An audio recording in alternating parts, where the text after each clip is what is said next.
제33장. 비니큐스는 곧장 미리암이 살고 있는 집으로 갔다. 그는 문 앞에서 나자리우스를 만났다. 나자리우스는 비니큐스를 보자 당황했으나 비니큐스는 정중하게 인사를 건네면서 어머니한테로 안내해달라고 부탁했다. 집 안에 들어가자 미리암 이외에 베드로, 글라우쿠스, 크리스푸스, 그리고 최근에 프레겔레는 로마의 동남쪽에 있는 도시입니다. 프레겔레에서 돌아온 바오로까지 있었다. 젊은 호민관의 모습을 보자 모두들 놀라는 기색이 역력했다. 비니큐스는 사람들의 반응에는 아랑곳하지 않고 침착하게 인사를 했다. 여러분이 숭배하는 그리스도의 이름으로 인사드립니다. 그리스도의 이름에 영원한 축복이 있기를. 좌중이 일제히 대답했다. 여러분이 모두 등망이 높은 훌륭하신 분들이라는 것은 이 두 눈으로 보았고 또 여러분의 호의를 직접 체험했으므로 오늘은 친구로서 찾아왔습니다. 우리도 그대를 친구로서 환영합니다. 앉으십시오. 그리고 손님으로서 우리와 함께 식사합시다. 베드로가 대답했다. 네, 그렇게 하겠습니다만 그 전에 제 말을 좀 들어주십시오. 베드로님이나 바오로님도 제 진심을 부디 알아주셨으면 합니다. 저는 리기아가 어디에 있는지 알고 있습니다. 이 집 근처에는 리누스의 집을 지나 이곳에 오는 길입니다. 황제께서 제게 리기아를 주셨기에 리기아에 대한 권리는 제게 있습니다. 또한 제가 로마 시내에 소유하고 있는 여러 채의 저택에는 500여 명이나 되는 노예들이 있습니다. 따라서 제가 마음만 먹으면 리기아가 거처하는 곳을 포위하여 그녀를 잡아갈 수도 있습니다. 그러나 저는 그런 짓을 하지 않았고 또 앞으로도 그럴 생각은 추호도 없습니다. 주님께서는 그대의 그런 결심을 축복해 주실 것이며 당신의 마음을 깨끗하게 해 주실 겁니다. 베드로가 말했다. 감사합니다. 그러나 제 말을 좀 더 들어주십시오. 저는 그녀가 그리워 미칠 것 같지만 그런 짓은 하지 않았습니다. 여러분을 알기 전이었다면 저는 아마 그녀를 억지로 붙잡아 제 집에 가두어 놓았을 것입니다. 여러분의 등만과 가르침은 비록 제가 온전히 믿지는 않지만 아무튼 저를 크게 감화시켰고 제 마음을 바꾸어 놓았습니다. 저는 앞으로도 절대 폭력을 쓰지 않을 생각입니다. 어쩌다가 이렇게 되었는지 제 자신도 잘 모르겠습니다만 사실은 사실입니다. 그래서 이렇게 여러분을 찾아왔습니다. 여러분이야말로 리기아의 어버이를 대신하고 계신다는 것을 잘 알기 때문입니다. 그런 여러분께 정식으로 청합니다. 부디 리기아를 제 아내로 맞이하게 해 주십시오. 저는 맹세코 그 사람이 그리스도를 믿는 것을 막지 않겠습니다. 아니, 그뿐만 아니라 저도 그리스도의 가르침을 배우겠습니다. 비니큐스는 고개를 쳐들고 단호하게 말했으나 흥분과 감격으로 인해 허리띠로 조인 외투 자락 밑에서 다리가 후들후들 떨리고 있었다. 좌중은 아무 대꾸도 하지 않았다. 비니큐스는 거부의 뜻을 미리 봉쇄하려는 듯이 서둘러 말을 이었다. 물론 우리 두 사람의 앞길에는 여러 가지 장애가 있겠지요. 하지만 저는 제 두 눈처럼 그녀를 진심으로 사랑하고 있습니다. 저는 비록 아직은 그리스도교 신자가 아니지만 그렇다고 여러분의 적도 그리스도의 적도 아닙니다. 여러분이 제 말을 믿으실 수 있도록 저는 여러분 앞에서 어디까지나 진실해지고 싶습니다. 지금 이 순간이 제게는 목숨보다 중요하다는 걸 잘 알고 있기에 저는 여러분에게 진솔하게 제 마음을 털어놓고자 합니다. 다른 사람 같으면 세례를 주십시오라고 간청할지도 모르겠지만 저는 깨닫게 해 주십시오라고 말하겠습니다. 저는 그리스도의 부활을 믿습니다. 믿을 수 있는 증인들이 사후에 그리스도를 보았다고 하셨으니까요. 여러분의 가르침이 덕과 정의와 자비를 설파하고 세상 사람들이 비난하는 것처럼 죄악을 저지르지 않았다는 것도 믿습니다. 그것은 제가 몸소 겪었기 때문입니다. 그러나 제가 알고 있는 것은 극히 일부분에 지나지 않습니다. 그저 여러분과 여러분의 행동을 통해서, 리기아를 통해서, 그리고 여러분과 나누었던 이야기를 통해서 조금씩 배운 것이 전부입니다. 다시 한번 말씀드립니다. 이미 그 가르침으로 인해 제게는 어느 정도 변화가 일어났습니다. 예전에 저는 하인들을 매로 다스렸으나 지금은 그럴 수 없게 되었습니다. 예전에 저는 연민이라는 것이 무엇인지 알지 못했으나 지금은 알게 되었습니다. 예전에 저는 활락을 탐했습니다. 그러나 며칠 전 아그리파 호수에서 열린 한밤의 연회에 갔다가 숨이 막힐 듯 답답해져서 도중에 그 자리에서 빠져나왔습니다. 예전에 저는 무력을 높이 평가했는데 지금은 그렇지 않습니다. 왜 이렇게 됐는지 저도 제 마음을 모르겠습니다. 저는 향연과 술, 노래, 악기 연주와 화환에 실정이 났고 황제의 궁궐과 나치의 여인들, 그 밖의 모든 죄악의 구역질이 납니다. 리기아가 높은 산봉우리에 쌓인 깨끗한 눈처럼 순결한 존재라는 생각이 들 때마다 더욱더 그녀를 사랑하게 됩니다. 여러분이 믿고 있는 종교의 영향을 받아 그녀가 그처럼 신성한 사람이 되었다는 생각을 하면 저 또한 그 종교의 마음이 끌리고 그것을 받아들이고 싶어집니다. 그러나 저는 그 가르침을 아직 충분히 이해하지 못하고 있으며 제가 그 가르침에 따라 살아갈 수 있을지 또한 제 본성을 억누를 수 있을지 자신이 없습니다. 그래서 저는 어둠 속을 헤매듯 불안하고 고통스러운 나날을 보내고 있습니다. 여기까지 말하고 비니키우스는 잠시 숨을 돌렸다. 그의 이마에는 괴로운 듯 주름이 잡혔고 두 뺨은 상기되었다. 그는 더욱 격앙된 목소리로 빠르게 말을 이었다. 보십시오. 저는 이렇게 사랑의 감정 때문에 어둠 속에서 고통받고 있습니다. 사람들 말로는 여러분이 믿고 있는 가르침에서는 현세의 삶이나 기쁨, 행복, 법률이나 질서, 권력, 로마의 통치권 따위는 다 부질없는 것이라고 한다더군요. 그 말이 사실입니까? 저는 그리스도교 신자들을 미친 사람이라 욕하는 말도 들었습니다. 여러분이 이 세상에 퍼뜨리는 건 대체 무엇인지 가르쳐 주십시오. 사람을 사랑하는 것이 죄가 됩니까? 기쁨을 느끼는 것이 죄악입니까? 행복을 추구하는 것도 잘못인가요? 여러분은 과연 인류의 적입니까? 그리스도교 신자들은 정말 그렇게 가난하게 살아야 합니까? 저는 리기아를 단념해야만 합니까? 여러분이 말하는 진리란 대체 무엇인가요? 여러분의 말과 행동은 투명한 가을 호수처럼 맑은데 그 호수의 바닥에는 무엇이 있습니까? 보시는 바와 같이 저는 진심으로 말하고 있습니다. 저를 뒤덮고 있는 이 암흑의 장막을 부디 걷어내 주십시오. 언젠가 나는 어떤 사람이 이런 질문을 하는 것을 들었습니다. 그리스는 지혜와 미를, 로마는 힘을 창조했다. 그러면 그리스도 교인들은 이 세상에 무엇을 가져올 것인가? 정말 여러분이 가져오려는 것이 무엇인지 제발 말씀해 주십시오. 여러분의 문 저편에 밝은 빛이 있다면 제발 그 문을 열어주십시오. 우리는 이 세상에 사랑을 가져옵니다. 베드로가 대답했다. 타르수스의 바오로가 덧붙였다. 우리 모두가 인간의 무수한 언어로 말을 하고 천사의 말까지 한다 해도 사랑이 없으면 한낱 울리는 징과 요란한 꽹과리와 다를 바 없습니다. 늙은 사도는 조롱에 갇힌 새처럼 넓은 창공과 태양을 갈망하며 괴로워하는 젊은 영혼을 보고 가슴속 깊이 감동했다. 그는 비니키우스에게 두 손을 내밀며 말했다. 두드리라. 그러면 열리리라. 주님의 은총이 그대 위에 있습니다. 그러므로 나는 온 세상의 구세주이신 그분의 이름으로 그대의 육신과 그대의 영혼과 그대의 사랑을 축복합니다. 지금까지 흥분하여 혼심의 힘을 기울여 말하던 비니키우스는 이 축복의 말을 듣자마자 베드로에게 달려들었다. 그러자 이상한 일이 일어났다. 불과 얼마 전까지만 해도 이방인은 인간으로 여기지도 않던 이 토박이 로마인의 후손이 늙은 갈릴레아 사람의 손을 잡고 감사의 입맞춤을 했던 것이다. 사도 베드로의 가슴에는 기쁨이 넘쳐 흘렀다. 그가 뿌린 새로운 씨앗이 새 밭에 떨어져 새싹을 틔웠고 그가 던진 그물로 또 하나의 영혼을 건졌음을 알았기 때문이다. 비니키우스가 하나님의 사도에 대해 분명한 숭배의 태도를 표현하는 광경을 보면서 곁에 있던 다른 사람들도 모두 기뻐했다. 그들은 입을 모아 외쳤다. 하늘에 계신 주님께 영광 있으라. 비니키우스는 환하게 밝아진 얼굴로 벌떡 일어서며 말했다. 이제 알겠습니다. 제가 지금 이렇게 행복하니 여러분에게도 행복의 기운이 고스란히 전해지나 봅니다. 다른 일에 관해서도 제가 깨달을 수 있게 여러분이 잘 가르쳐 주실 것으로 믿습니다. 그런데 한 가지 더 말씀드려야 할 것은 제가 당분간 로마를 떠나야 하므로 이곳에서는 더 이상 가르침을 받을 수 없다는 사실입니다. 황제는 안티움으로 갑니다. 저도 명령을 받았기 때문에 동행하지 않을 수 없습니다.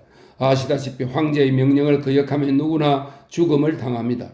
그러니 여러분께서 보기에 제가 은총을 받을 자격이 있다면 어느 분이 저와 함께 그곳에 가셔서 제게 진리를 가르쳐 주실 수는 없겠습니까? 안티움에 가셔도 여러분은 저보다 안전할 것입니다. 그곳에는 많은 사람들이 모이니까 여러분의 진리를 황제의 궁전에까지 전할 수 있는 기회를 얻게 될지도 모릅니다. 소문에 의하면 악태는 그리스도교 신자라고 합니다. 게다가 근위대 병사 중에도 그리스도 교도가 있습니다. 노멘타나 성문에서 병사들이 베드로 사도님 앞에 무릎 꿇는 것을 제 눈으로 보았습니다. 안티움에는 제 별장이 있으니까 비록 네로의 코앞이긴 하지만 그곳에 우리끼리 모여 가르침을 주고받을 수 있습니다. 글라우쿠스가 말하기를 여러분은 단 하나의 영혼을 위해 세상의 끝까지라도 가신다고 하더군요. 그렇다면 여러분이 일부러 멀리 유대에서 여기까지 오셔서 인류 구원을 위해 애쓰시는 것처럼 원컨대 제게도 가르침을 들을 수 있는 기회를 베풀어 주십시오. 부디 제 영혼을 버리지 마십시오. 이 말을 듣고 방 안에 있던 그리스도 교인들은 기쁨에 넘쳐 상의하기 시작했다. 종교의 승리를 확인하고 더구나 로마 명문의 후예이며 조신의 한 사람인 비니키우스가 개종을 하게 됐다는 사실이 이 교도들의 세계에 얼마나 큰 영향을 끼칠 것인가를 생각하며 보람을 느꼈다. 사실 그들은 비니키우스의 말처럼 단 하나의 영혼을 위해서라도 세상 끝까지 갈 각오가 되어 있었으므로 그의 청을 거절할 이유가 없었다. 주님께서 돌아가신 후 그들이 줄곧 해왔던 일도 바로 그런 일이었던 것이다. 하지만 베드로는 대사도로서 수많은 신자들을 책임지고 있었기에 로마를 떠날 수가 없었다. 다행히 타르수스의 바오로는 막 아리키아와 프리겔레에서 돌아오는 길이었고 그렇지 않아도 동방의 여러 교회를 방문해 새로운 신앙의 정신을 불어넣겠다는 계획을 가지고 있던 터라 이 청년 호민관을 따라 안티움에 가는 것을 흔쾌히 승낙했다. 그곳까지 가면 그리스로 가는 배편을 얻기도 훨씬 수월하리라. 비니큐스는 가장 의지하고 싶은 베드로가 동행하지 못하는 것이 섭섭했지만 그래도 바오로의 호의를 고맙게 생각하여 정중하게 사의를 표했다. 마지막으로 비니큐스는 노 사도에게 자신의 바람을 이야기했다. 저는 리기아가 어디에 살고 있는지 알고 있습니다. 그러므로 직접 그곳에 찾아가서 만약 제 영혼이 그리스도교를 따르게 되면 저를 남편으로 받아들일 수 있는지 물어볼 수도 있습니다. 하지만 그보다는 사도님께 먼저 부탁드리고 싶습니다. 아무쪼록 저와 리기아를 만날 수 있게 허락해 주시든지 아니면 사도님께서 저를 그녀에게 직접 데려다 주십시오. 안티움에 가면 언제 돌아오게 될지 알 수가 없습니다. 게다가 황제 곁에 있으면 그 누구도 당장 내일의 운명이 어떻게 될지 장담할 수 없다는 것을 부디 헤아려 주셨으면 합니다. 페트로니우스 삼촌께서도 그곳에 가면 제 생명이 결코 안전하지 못하리라고 말씀하셨습니다. 그러니 출발하기 전에 제발 리기아를 만나게 해 주십시오. 이 두 눈으로 마음껏 그녀를 바라보고 제가 저지른 모든 잘못을 잊고 저와 함께 행복을 나눌 의향이 있는지 물어보고 싶습니다. 사도 베드로가 온화한 미소를 띠면서 말했다. 내 아들이여, 그대의 정당한 행복을 감히 누가 막을 수 있겠는가? 비니키우스는 또다시 베드로의 손에 입 맞추려고 몸을 굽혔다. 가슴 속에 벅차오르는 기쁨을 도저히 억누를 수 없었던 것이다. 사도는 비니키우스의 머리를 두 손으로 끌어안으며 말했다. 황제를 두려워하지 말아요. 그대에게 일러두는데 그는 그대의 머리카락 하나도 건드리지 못할 것이요. 베드로는 미리암을 시켜 리기아를 불러오게 했으나 처녀의 기쁨을 더욱 크게 하기 위해 비니키우스가 이곳에 와 있다는 말은 하지 말라고 일렀다. 리기아가 있는 곳은 불과 얼마 떨어지지 않은 곳이었으므로 잠시 후 방에 있던 사람들은 정원의 도금양 사이로 미리암이 리기아의 손을 잡고 들어오는 것을 볼 수 있었다. 비니키우스는 당장 그녀를 향해 달려가려 했다. 하지만 사랑하는 사람의 모습을 본 순간 벅찬 설렘 때문에 온몸의 기운이 빠지고 숨이 막혀 두 다리로 간신히 몸을 지탱하고 서 있을 뿐이었다. 그는 지금 난생 처음 전쟁터에 나갔을 때 파르티아 쪽의 화살이 자신의 머리를 스치듯이 지나갔을 때보다 훨씬 더 흥분하고 있었다. 리기아는 무심코 방 안으로 들어섰다가 비니키우스를 보자 얼어붙은 듯 그 자리에 우뚝 멈춰 서고 말았다. 그녀의 얼굴은 순식간에 붉어지는가 싶더니 이내 다시 창백해졌다.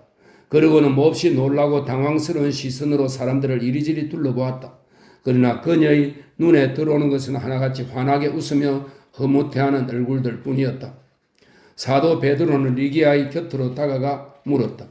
리기아, 그대는 지금도 이 사람을 사랑하고 있습니까? 잠시 침묵이 흘렀다. 그녀의 입술은 자기가 잘못했다는 것을 깨닫고 그 죄를 고백해야 된다고 생각하는 어린아이처럼 금방이라도 울음을 터뜨릴 듯이 마구 떨렸다. 대답하시오. 사도가 다시 한번 물었다. 리기아는 베드로의 발 앞에 무릎을 꿇으며 순종과 불안이 뒤섞인 음성으로 속삭이듯이 대답했다. 네. 비니키우스 또한 그녀의 곁에 함께 무릎을 꿇었다. 베드로는 두 사람의 머리 위에 손을 얹고 말했다. 주님의 이름으로 주님의 영광을 위해 서로 사랑하시오. 그대들의 사랑에는 죄가 없소. 제34장 정운을 거니면서 비니키우스는 리기아에게 조금 전 사도에게 고백한 이야기들, 즉 그동안 자신을 괴롭혔던 영혼의 불안과 자기에게 일어난 여러 가지 변화들, 그리고 미리암의 집을 떠난 이래 자기의 삶에 어두운 그림자를 던진 형언할 수 없는 리기아에 대한 그리움 등에 관해 가슴 깊은 곳에서 우러나오는 진실한 어조로 더듬거리며 털어놓았다.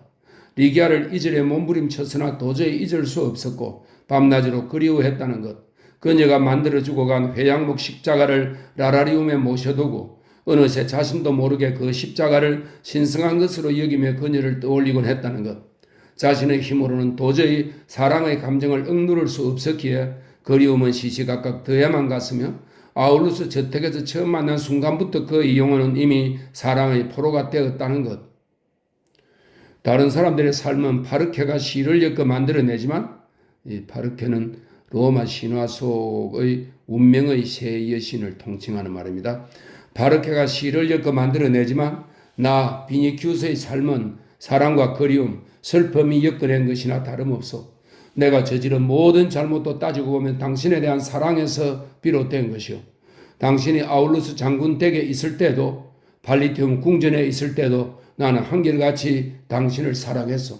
당신이 오스트리아 누움에서 베드로의 설교를 듣고 있을 때도, 크로토는 힘을 빌려 당신을 강제로 빼앗아 오려고 했을 때도, 병상에 누워있는 나를 간호해 주었을 때도, 또 어디론가 자취를 감추었을 때도 나는 한결같이 당신을 사랑하고 있었소. 그래서 킬로가 찾아와 당신이 숨어있는 곳을 알았으니 다시 한번 납치하러 가자고 했을 때 오히려 킬로에게 벌을 주고 두 사도에게 달려와 나에게 진리와 더불어 당신을 주십사고 부탁하기로 결심한 것이요. 그런 결심이 머릿속을 스치고 지나간 이 순간에 축복이 있으라. 하지만 한 가지 걱정스러운 것은 예전에 미리암의 집에서 갑자기 도망쳤듯이 당신이 또다시 내 곁에서 달아나지 않을까 하는 점이요. 저는 당신에게서 도망친 것이 아니랍니다. 리기아가 말했다. 그럼 왜 그런 짓을 했소? 리기아는 맑고 푸른 눈으로 비니키우스를 그윽하게 바라보다가 수줍은 듯이 고개를 숙이며 말했다. 잘 아시면서. 비니키우스는 너무 기뻐 숨이 막힐 지경이었다. 잠시 후 그는 다시 입을 열어 이제야 자기의 눈이 뜨여서 리기아가 로마의 다른 여인들과는 전혀 다르다는 것을 확실하게 알게 되었다고 고백했다. 그녀와 닮은 유일한 사람은 폼포니아 정도일 것이다. 그러나 비니키우스는 리기아에게 그럴듯하게 설명할 수가 없었다. 리기아를 만나면서 이제껏 자기 삶의 테두리 안에는 존재하지 않았던 새로운 아름다움에 눈을 뜨게 되었는데 그것을 명확하게 표현할 수 없었기 때문이다. 그 아름다움은 조각 상처는 무감각한 것이 아니라 영혼이 깃든 살아있는 것이라고 말하고 싶었으나 그는 자신의 감정을 전달할 적절한 어휘를 찾지 못했다. 그러나 비니키우스는 리기아가 자기로부터 도망쳤기 때문에 오히려 더 사랑하게 되었으며 자기는 그녀를 신부로 맞이하여 화롯가에 앉혀놓고 진귀한 보물처럼 아끼고 사랑하리라고 말했다. 그 말에 리기아의 가슴은 환희로 부풀었다. 비니키우스는 리기아의 손을 꼭 쥔 채 더 이상 아무 말도 하지 않았다. 그저 자기 인생에서 유일한 행복을 간신히 찾은 감격에 젖어 황홀한 시선으로 그녀를 바라보았다. 그녀가 곁에 있다는 것을 확인이라도 하려는 듯 비니키우스는 자꾸만 리기아의 이름을 되풀이해 불렀다. 오 리기아, 오 리기아. 그는 리기아가 그동안 어떤 생각을 하고 있었는지 일일이 캐묻기 시작했다. 그녀 또한 아울루스 집에서 그를 처음 본 순간부터 사모하게 되었노라고 말했다. 그러므로 만일 팔라티움 궁전에서 자기를 곧장 아울루스 장군의 집으로 돌려보내 주었다면 자기의 감정을 양친께 말씀드리고 그분들이 노여움을 풀어드리기 위해 애썼을 것이라고 털어놓았다. 맹세하건대 나는 아울루스 집에서 당신을 억지로 빼앗아올 생각은 주어도 없었습니다. 언젠가 페트로니우스 삼촌께서 당신에게 분명히 증언해 줄 테지만 아무튼 그때 나는 이미 당신을 사랑하고 있었고 당신과 결혼하고 싶어 했습니다. 나는 삼촌에게 그녀를 맞이하여 문턱에 늑대기름을 바르게 하고 화롯가에 앉혀놓고 싶습니다. 라고 분명하게 말했습니다. 그런데 삼촌이 나를 비웃으며 당신은 인질의 신분이니 궁전으로 데려갔다가 그 다음에 내게 보내라고 황제를 부추긴 것입니다. 비탄에 대해서 얼마나 그를 저주했는지. 그러나 어쩌면 그렇게 된 것도 운명이 내게 호의를 가지고 있었기 때문인지도 모르겠습니다. 만일 그렇지 않았다면 나는 영원히 그리스도 교인들에 대해 알지 못했을 것이고 또한 당신도 이해하지 못했을 겁니다. 하고 비니키우스가 말했다. 마르쿠스, 제 말을 믿어주세요. 바로 그리스도께서 당신을 자신의 품으로 이끌어 주신 거랍니다. 리기아가 대답했다. 비니키우스는 다소 놀란 듯한 표정을 지으며 머리를 들었다. 그렇군요. 모든 일이 참 기묘하게도 엮여서 당신을 찾고 있는 동안 그리스도 교인들과 만날 수 있었으니 참으로 놀라운 인연이죠. 오스트리아 누움에서 넋을 잃고 사도님의 얘기를 들었어. 그런 얘기는 여태껏 들어본 적이 없었으니까. 물론 당신이 나를 위해 기도해 주었겠죠? 네, 그럼요. 리기아가 대답했다. 두 사람은 담쟁이 등불로 덮인 정자를 지나 우르수스가 크로톤을 죽인 후 비니키우스에게 덤벼들었던 바로 그 장소에 이르렀다. 만일 당신이 없었다면 나는 바로 여기서 목숨을 잃었을 것입니다. 그런 일은 다 잊어버리세요. 그리고 우르수스에게도 절대로 말하지 마세요. 당신을 지키고 보호했다는 이유로 그를 벌할 수는 없지 않겠소? 그가 노예였다면 나는 그를 벌써 해방시켜 주었을 거요. 만일 그가 노예였다면 아울루스 내외분께서 이미 오래전에 해방시켰을 거예요. 기억하십니까? 내가 당신을 아울루스 장군의 집으로 돌려보내려 했었지만 당신은 황제가 그 소문을 들으면 아울루스의 집에 복수를 할지도 모른다고 했었죠. 그러나 이제부터는 당신이 원하는 대로 얼마든지 그분들을 만날 수 있습니다. 어째서 그렇죠, 마르쿠스? 내가 이제부터라고 말한 것은 당신이 내 아내가 되어준다면 그때는 안심하고 그분들을 만날 수 있다는 뜻입니다. 정말이요. 만일 황제가 이 사실을 듣고 그 인질 처녀는 어떻게 했냐고 물으면 나는 이렇게 대답하겠소. 저는 그 여자와 결혼했습니다. 그녀는 제 허락을 받고 아울루스의 집에 가 있습니다. 황제는 아카이아에 가고 싶어 하므로 안티움에는 오래 머물지 않을 것이고 설사 그곳에 오래 있다 해도 나는 매일 황제를 만나러 가지 않아도 됩니다. 타르수스의 바오로께서 당신들의 진리를 내게 가르쳐 주시면 나는 곧 세례를 받을 것이요. 그때쯤이면 아울루스와 폼포니아도 로마에 돌아올 터이니 그분들과 화해하고 잘 지내도록 하겠소. 우리의 앞길에 더 이상 아무런 장애도 없다는 것을 확인한 다음 당신을 아내로 맞아들여 우리 집 화롯가에 앉힐 생각이요. 오 사랑하는 내 사람이여, 나의 가장 소중한 그대여. 비니키우스는 이렇게 말하며 하늘을 사랑의 정인으로 삼으려는 듯 두 손을 높이 쳐들었다. 리기아는 생기에 넘쳐 반짝이는 눈으로 그런 비니키우스를 쳐다보았다. 그땐 저도 가이우스가 있는 곳에 나 가이아도 있으리라 하고 말하겠어요. 아, 리기아. 비니키우스가 탄성을 질렀다. 나는 맹세하겠소. 이 세상의 그 어떤 여자도 당신이 내 집에서 받는 그런 사랑과 존경은 받지 못할 것이오. 두 사람은 넘치는 행복을 억누를 길 없는 듯 잠시 말없이 걸었다. 서로 사랑하는 두 남녀의 모습은 활짝 핀 꽃들과 더불어 마치 화창한 봄날 이 세상의 모습을 드러낸 한 상의 신처럼 아름답기 거지없었다. 그들은 대문 근처의 무성하게 우거진 사이프러스 나무 아래에서 잠시 걸음을 멈추었다. 리기아는 나무 줄기에 살짝 몸을 기댔다. 비니키우스는 가볍게 떨리는 음성으로 리기아에게 말했다. 우르수스를 아울루스의 집으로 보내어 당신의 소지품과 어릴 때 가지고 놀던 장난감들을 우리 집으로 가져오게 합시다. 그러자 리기아는 막 동이 틀 때의 장밋빛 여명처럼 얼굴을 발그레하게 물들이며 대답했다. 하지만 관습은 그렇지 않은데요. 알고 있어. 보통은 프로누바는 신부를 신랑 집으로 데려다 주는 여자 들러리를 말합니다. 보통은 프로누바가 그런 물건들을 챙겨오는 법이죠. 그러나 우리 경우에는 예외로 합시다. 나는 그 물건들을 안티움으로 가지고 가서 그것을 보면서 항상 당신을 생각하겠습니다. 비니키우스는 두 손을 모으고 어린아이처럼 졸라댔다. 폼포니아는 머지않아 로마로 돌아오실 테죠. 그러니 제발 그렇게 해줘. 나의 디바, 내 사랑하는 여인이여. 폼포니아께서 좋으실 대로 하게 맡겨두는 게 좋을 것 같아요. 프로누바라는 말에 아까보다 더 얼굴을 붉히며 리기아가 대답했다. 두 사람은 다시 아무 말이 없었다. 가슴속에 사랑의 감정이 용솟음 쳐서 숨을 쉴 수조차 없었던 것이다. 리기아는 아직도 사이프러스 나무에 몸을 기대고 있었다. 나무 그늘 속에서 그녀의 한 송이 꽃과 같은 새하얀 얼굴이 더욱 선명하게 보였다. 두 눈은 아래를 향해 살며시 내리뜨고 있었고 가슴은 흥분을 감추지 못하고 물결 치듯 아래 위로 들썩이고 있었다. 비니키우스의 얼굴도 창백해졌다.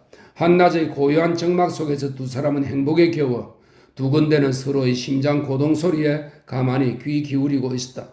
꿈속을 헤매듯 사랑에 취한 그들에게는 사이프러스 나무들도 무성한 도금냥 관목들도 정자의 지붕을 휘감은 담쟁이 등굴도 모두 사랑과 행복이 가득한 나군을 더욱 아름답게 장식해 주는 것만 같았다. 그때 미리암이 문간에서 점심 식사가 준비되었다고 소리쳤다. 연인들은 안으로 들어가서 두 사도와 함께 식탁에 앉았다. 사도들은 자기들 다음 세대에 이 세상에 새로운 진리의 씨앗을 뿌리고 전파하게 될 젊은이들을 흐뭇한 눈길로 바라보았다. 베드로는 빵을 쪼개어 축복했다. 사람들의 얼굴에 평화의 빛이 넘쳐 흘렀고 한없는 행복의 기운이 방 안 가득 서려 있었다. 마침내 바오로가 비니키우스를 쳐다보며 입을 열었다. 자, 보십시오. 이제는 확실히 아셨을 겁니다. 우리가 정말 삶과 기쁨의 적인지 아닌지를 말입니다. 비니키우스가 대답했다. 네, 이젠 저도 깨달았습니다.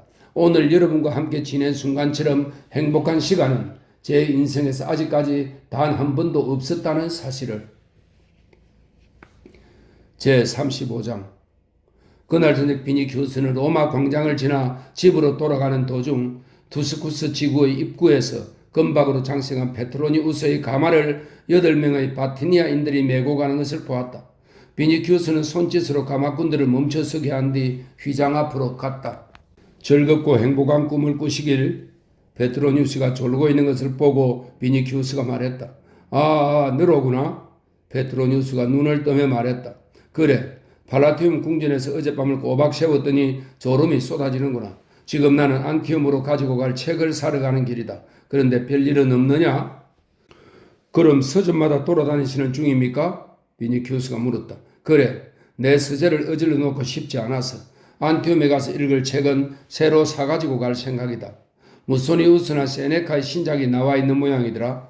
그 밖에 페르세우스의 작품이나 내가 가지고 있지 않은 베르길리우스의 전원시가 수록된 책을 찾고 있다. 그런데 얼마나 피곤한지 모르겠구나. 책을 들고 그 장을 펼쳐서 그 안을 들여다보는 것도 여간 팔이 아픈 게 아니다. 게다가 일단 서점에 들어가면 호기심이 생겨 이것저것 훑어보고 싶어지지. 아비라누스 서점이나 아르길레툼의 아트락투스 서점에도 갔고 그 전에는 산달라리우스 거리의 소시우스 형제 서점에도 들렀단다. 카스토로에게 맹세하건대 정말로 졸리고 피곤하구나. 팔라티움 궁전에 가셨다니 별다른 소식은 없는지 오히려 제가 묻고 싶군요. 책과 가마는 노예들을 시켜 댁으로 보내시고 우리 집으로 가시죠. 안티움에 가는 문제라든지 그 밖의 다른 일들에 관해 삼촌과 의논하고 싶습니다. 좋아. 페트로니우스는 가마에서 내리면서 말했다. 우리가 모레 안티움으로 떠난다는 사실을 알고 있겠지? 제가 어떻게 알겠습니까? 도대체 너는 어떤 세상에서 살고 있는 거냐? 그럼 그 소식을 나한테서 처음 듣는 게로구나? 모레 아침까지 여행 채비를 해두어라. 올리브유에 튀긴 강낭콩을 먹어도 또 살찐 목에 목도리를 감아도 별 효험이 없이 붉은 수염은 목이 쉬었단다. 그는 한시라도 빨리 바다에 가고 싶어한다. 그러니 여행을 연기하는 것은 도저히 생각할 수 없는 노릇이지. 그는 로마도 그리고 자기가 숨쉬고 있는 로마의 공기까지도 모두 저주하고 있다. 아마 누군가가 로마를 파괴하거나 로마에 불을 지르겠다고 하면 황제는 크게 환영할 거야. 비좁고 불길한 거리에서 바람에 실려오는 악취를 맡으면 무덤 속으로 들어가는 심정이라는구나.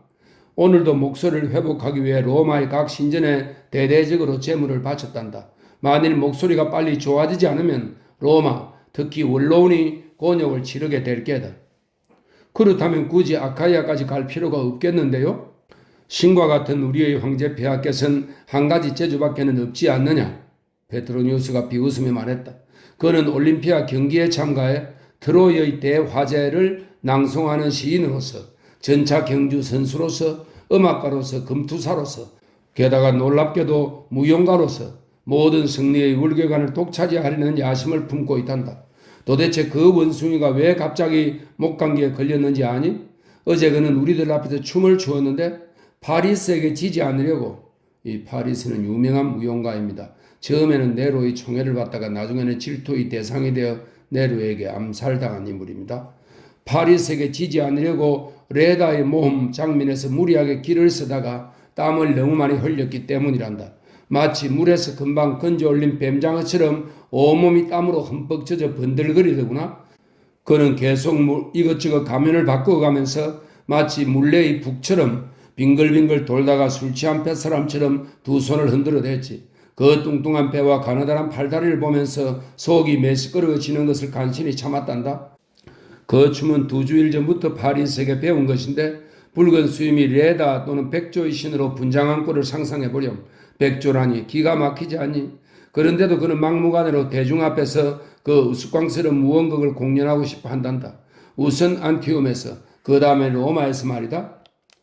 로마 시민들은 네로가 대중 앞에서 노래를 한다는 사실만으로도 분개하고 있는데 황제라는 자가 광대 노릇을 하기 위해 무대에 선다니 정말 있을 수 없는 일이군요. 그것만은 로마인들도 참지 못할 겁니다.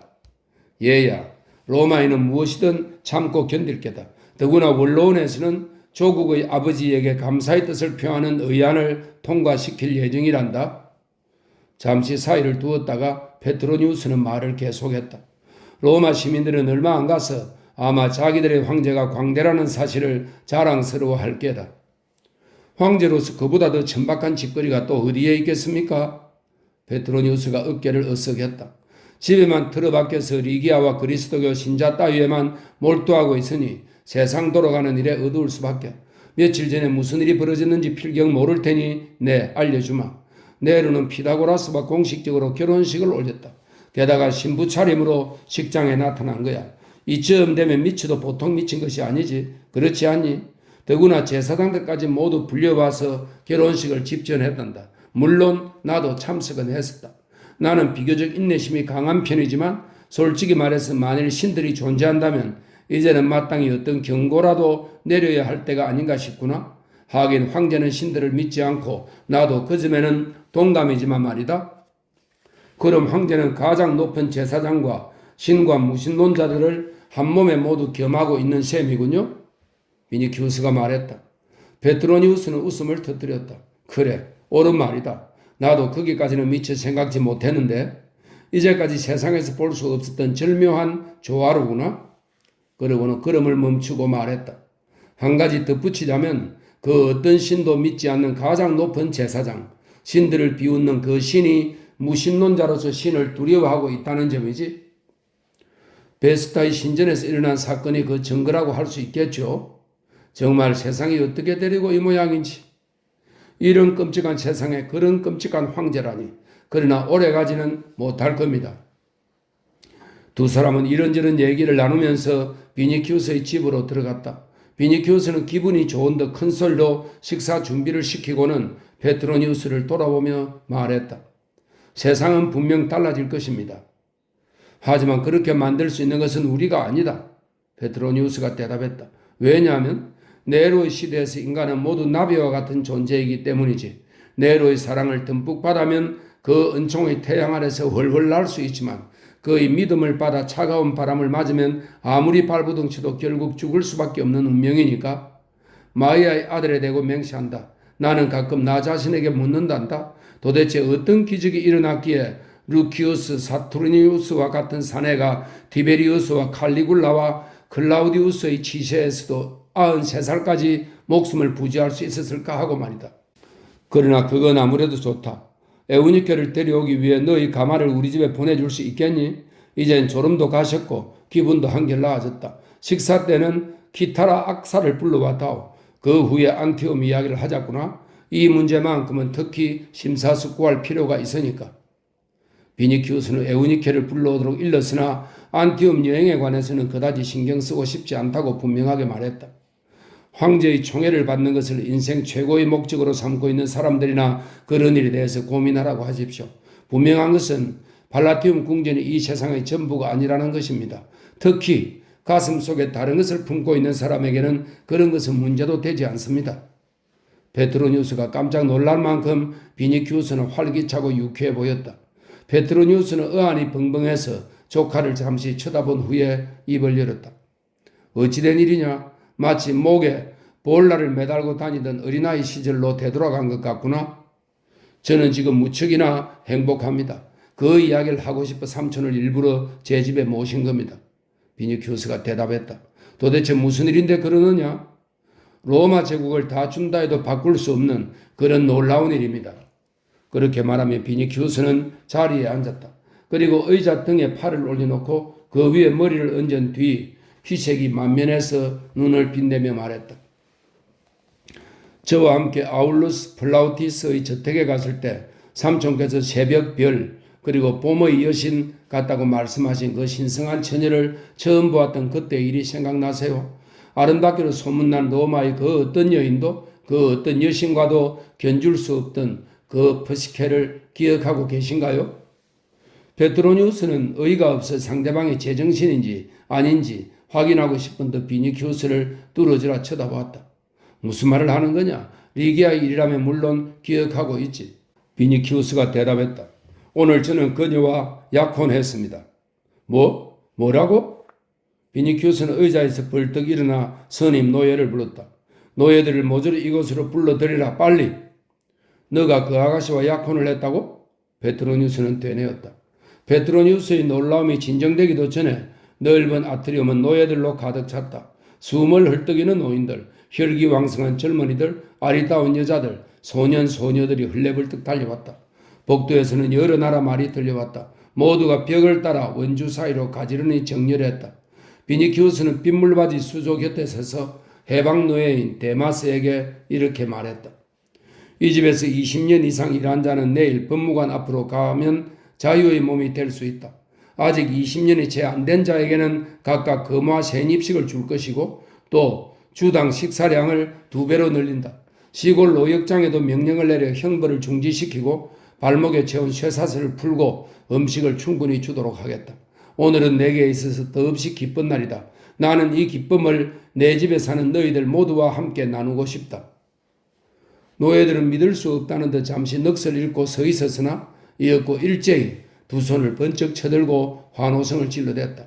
오 나리, 오 나리. 비니키우스는 손짓으로 그들을 내보냈다. 다들 주인 앞에 무릎이라도 꿇고 감사의 인사를 하려 했으나 주인의 명령에 어쩔 수 없이 물러갔다. 지하실에서 지붕 꼭대기에 이르기까지 온 집안이 행복으로 가득 찼다. 내일은 그들을 또 한 번 집합시켜 뜰에다 각자 자기가 좋아하는 그림을 그리게 할 작정입니다. 만일 물고기를 그리는 자가 있으면 리기아로 하여금 해방시키도록 하겠습니다.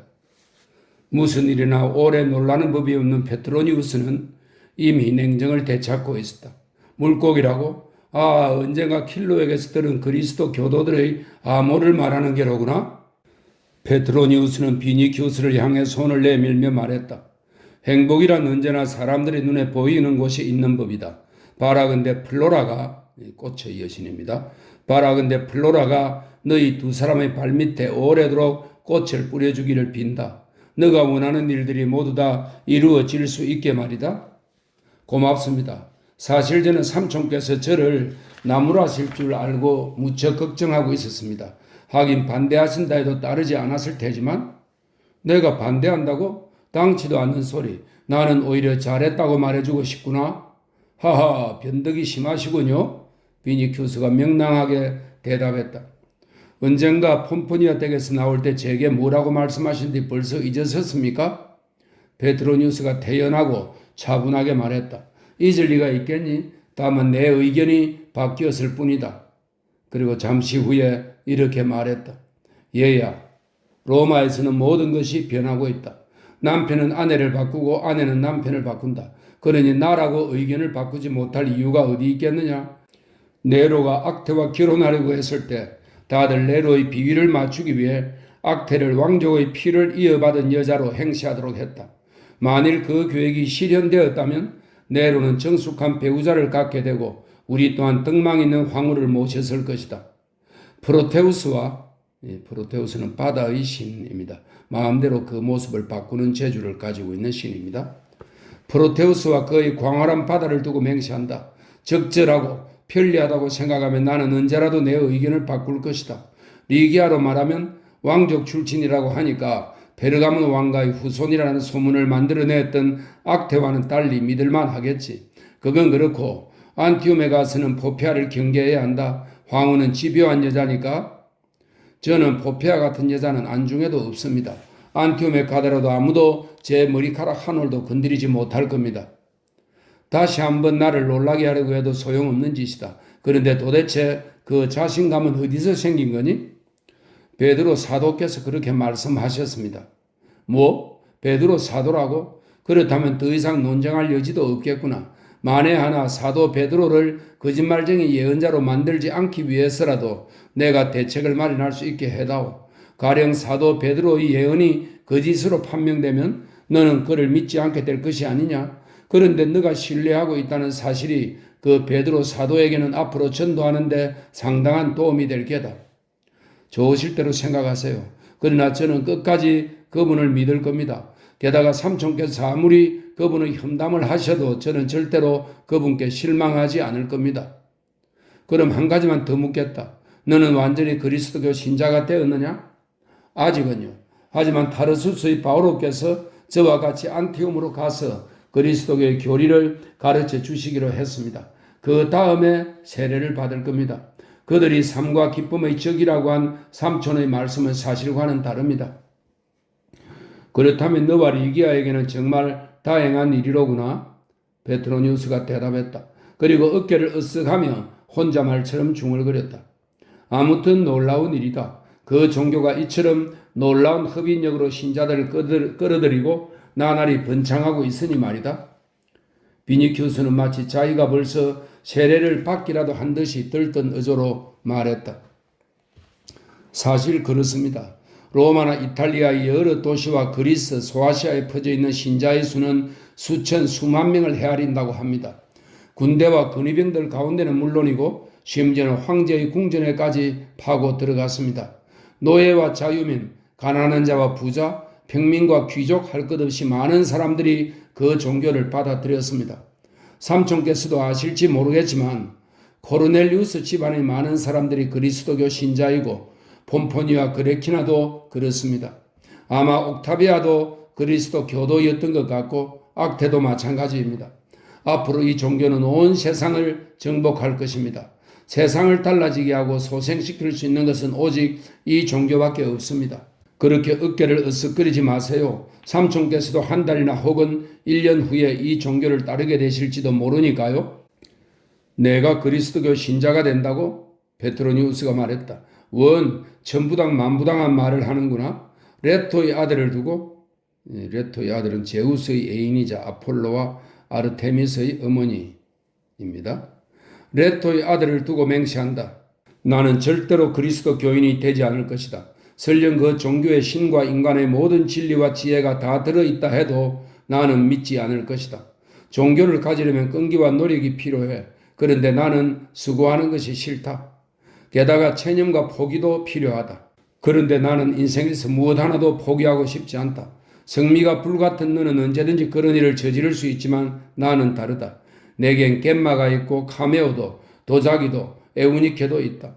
나는 올림푸스를 믿지 않으므로 이 땅 위에 나만의 올림푸스를 만들어 꽃을 가꾸며 즐겁게 살아갈 것이다. 죽음의 사신이 쏘아올린 화살이 내 몸을 꿰뚫고 지나가든지 아니면 황제로부터 혈관을 끊으라는 명령을 받을 때까지는 말이다. 나는 제비꽃 향기나 식탁 앞의 북신한 의자를 사랑한다. 심지어 로마의 수많은 신들조차 나는 사랑한다. 수수학적 존재로서 말이다.